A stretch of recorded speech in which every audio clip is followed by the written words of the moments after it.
Chapitre 8.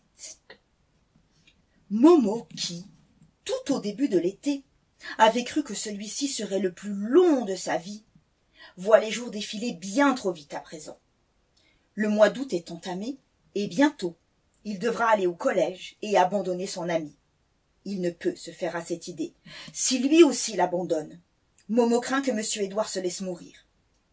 Momo voudrait bien l'emmener dans une cave et le cacher dans un trou juif, comme l'autre Momo a caché Madame Rosa dans la vie devant soi. Mais M. Édouard n'est pas juif, lui, et Momo ne sait pas où il pourrait cacher son ami. De plus, Momo doit absolument aller en 6e pour devenir écrivain français. Et avec les devoirs et tout ça, il n'aura pas le temps de s'occuper de M. Édouard, qu'il voit d'ailleurs de moins en moins souvent, parce qu'il vieillit tous les jours, et qu'il n'arrive plus à se sauver aussi facilement qu'avant. Souad a raconté à Momo que la nuit où l'allée des Crocus a été peinte par des inconnus, tout un groupe de la résidence des Bellefeuilles avait fait une fugue et tous les pots de peinture de l'atelier avaient disparu. C'est une amie dont la sœur travaille à la maison de retraite qui le lui a raconté. Mais personne n'en parle, parce que le directeur l'a interdit. C'est vrai que ça fait plutôt désordre, un groupe de petits vieux qui se sauvent la nuit de leur maison de retraite pour aller jouer les Picasso dans les cités, dit-elle en riant de toutes ses dents. Momo n'a rien dit. Il ne veut pas trahir son ami. Mais il sait que Souad a deviné, et ça ne lui fait pas peur, parce que Souad ne raconte pas ses secrets. Le soir, Momo pense à ce que Souad lui a dit. Elle a une amie dont la sœur travaille aux Bellefeuilles, ce qui veut dire que Souad peut avoir des nouvelles de M. Édouard. Mais comment la trouver avant mercredi prochain? Il ne connaît pas son adresse, ni même son nom en entier. Pourtant, il faut absolument qu'il la trouve, de toute urgence. Momo n'arrive pas à s'endormir. Il essaye de réfléchir, mais aucune bonne idée ne lui vient à l'esprit. Il continue de réfléchir et se dit qu'il finira bien par trouver une solution. C'est alors que l'idée vient, toute petite d'abord, puis plus précise. Momo retient son souffle. Il attend qu'elle soit bien nette avant de la saisir. Ça y est. L'idée lui dit qu'il doit téléphoner à la dame de la bibliothèque pour demander où il peut trouver Souad avant mercredi prochain. Momo se demande alors comment il va trouver le numéro de téléphone de la bibliothèque. Mais comme il a une excellente mémoire, il se souvient que le numéro est inscrit sur sa carte de membre. Momo décide maintenant de s'endormir immédiatement pour être très vite à demain. Avant de téléphoner à la bibliothèque, Momo court jusqu'à la butte pour voir si M. Édouard s'y trouve. Son ami n'y est pas. Ça fait 4 jours maintenant qu'il ne l'a pas vu.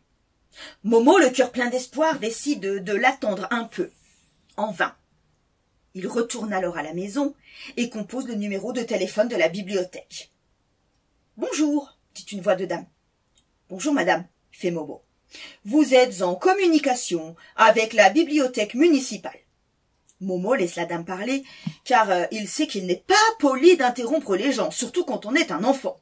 « Si vous voulez connaître nos horaires d'ouverture, poursuit la voix, tapez 1. Pour les conditions d'inscription, tapez 2. Momo s'impatiente. Il est obligé d'interrompre la dame. « Excusez-moi, madame, mais moi je veux juste le numéro de téléphone de Souad du bibliobus. »« Pour prolonger un prêt, tapez 3. » continue la voix, qui ne l'écoute même pas. Alors qu'il s'apprête à reposer sa question pour la 3e fois, la dame reprend tout depuis le début. « Vous êtes en communication. »« Elle me prend pour un débile ou quoi ?» crie Momo, excédé, lui qui pourtant ne s'énerve que très rarement. Sa colère est si surprenante que le silence s'est fait dans la pièce, et tous le regardent.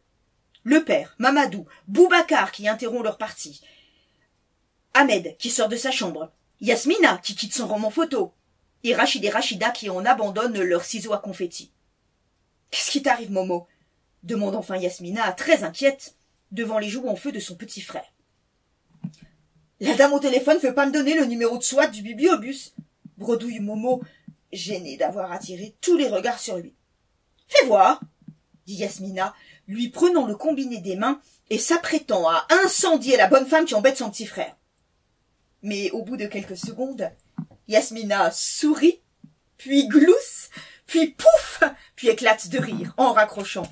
« Mon pauvre Momo !» s'exclame-t-elle en ne cessant de rire. « C'était un répondeur, pas une dame, que tu avais en ligne. Une bande enregistrée qui dit pareil toute la journée. » Momo n'a jamais éprouvé plus grande humiliation que celle-là. Il reste planté au beau milieu de la pièce, les poings serrés, la bouche sèche et les yeux douloureux à force de retenir ses larmes, tandis que fusent les rires et quolibets de ses frères et sœurs. Il n'y a que le père qui ne rit pas. Depuis qu'il a eu son accident, il n'a plus jamais parlé au téléphone. Alors, il n'a pas compris ce qui s'est passé et pourquoi il faut rire. Mais Boubacar et Mamadou rient comme des bossus, et ça ne lui plaît pas du tout au père, qui voit combien son Momo a du chagrin. « Silence !» hurle-t-il en jetant ses cartes. « Personne n'y rit ici de Momo, tous dehors !» Et tandis que tout le monde le regarde interloqué, le père se lève, se dirige vers Momo, et sortant de sa poche un billet de 10 €, il le glisse au creux de la main de son fils et lui dit « Va, mon fils, va acheter des livres, et écoute pas les imbéciles qui rient de toi. Un jour, plus personne ne rira de Mohamed Beldaraoui. » Puis il y dépose un baiser sur le front. C'est la première fois qu'il manifeste le moindre geste de tendresse envers l'un de ses enfants. D'habitude, le père, il ne dit rien, il ne se mêle de rien, et tout le monde croit que c'est à cause de l'accident qu'il a perdu la tête.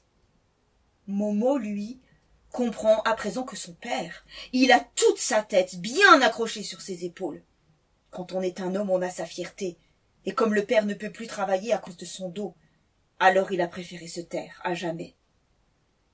Momo regarde son billet de 10 €. Jamais il n'a eu autant d'argent. Il le glisse dans sa poche tout en se demandant combien de livres il pourra acheter. Pour le moment, il a autre chose en tête. Il veut voir Monsieur Édouard à tout prix. Il retourne à la butte. Alors qu'il est assis tout seul sur leur banc, il entend une voix dans son dos lui demander « Tu permets que je te tienne compagnie un instant ?» Avant même de se retourner, Momo a reconnu la voix de Souad. C'est comme un miracle qu'elle soit là, juste au moment où Momo avait si terriblement besoin de la voir. Je suis en congé aujourd'hui, et je me suis dit que j'aimerais bien passer un peu de temps avec toi. Monsieur Édouard n'est pas venu, dit Momo en soupirant. Non, Momo, il n'est pas venu parce qu'il est parti en vacances avec sa famille. Il ne rentrera que la semaine prochaine. Mais il m'a rien dit, il m'a même pas dit au revoir, dit Momo au bord des larmes. Parce qu'il n'y a pas pensé tout simplement. Tu te plaignais que les familles abandonnent les vieux. Sa famille ne l'a pas du tout abandonné puisqu'elle l'a emmené en vacances. Tu devrais te réjouir pour ton ami. Il est avec les siens. Sa fille, son gendre, ses petits-enfants. Il est heureux là. Momo baisse la tête. Il a un peu honte d'être égoïste.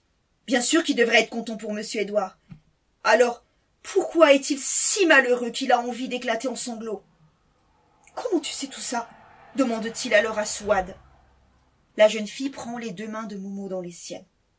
Parce que j'ai vu que tu étais malheureux de ne plus le voir. Alors j'ai appelé la sœur de ma copine qui travaille au Bellefeuille. Et je lui ai demandé des nouvelles de Monsieur Édouard. Voilà. Momo est très émue que Souad ait fait tout ça pour lui. Viens, lui dit-elle. Nous allons marcher un peu tous les deux. J'ai autre chose à te dire.